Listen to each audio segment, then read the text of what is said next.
முதல்ல வாங்கிட்டு வந்திருக்கீங்க. நாளைக்கு காலையில புடவை கட்டிட்டு கோயிலுக்கு 2 பேரும் போயிட்டு வரலாம். கோயிலுக்கு நீ சொல்லிட்ட, சரி.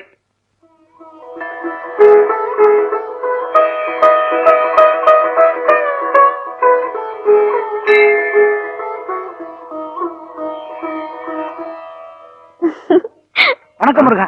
நம்ம சம்சாரங்களா? ஏன் சம்சாரம்? இருக்கட்டும். நேத்து ஜவுளி கடைக்கு போயிருந்தீங்களா முருகா? சேலை புதுசா இருக்கு முருகா, அதான் கேட்ட முருகா. ஒரு 500 ரூபாய் இருக்குமா முருகா? என்னங்க, நேத்து நீங்க ஜவுளி கடைக்கு போனதையும் கரெக்டா சொல்றாரு. சேலை விலை 500 ரூபாங்கிறது கரெக்ட் தான். அது எப்படி? அது வேற விஷயம். அம்மா என்ன சொல்றாங்க முருகா? சேலைய வாங்கிட்டோமே, செக்க குடுக்கலன்னு சொல்றாங்களா முருகா? நியாயம் தானே முருகா? இப்ப நீங்க ஒண்ணு பண்ணுங்க, செக்க குடுத்துட்டு சேலைய வாங்கிக்கங்க முருகா. இப்ப நான் முருகா சேலையோட சேலை விடு, சேலை விடு, சேலை விடு.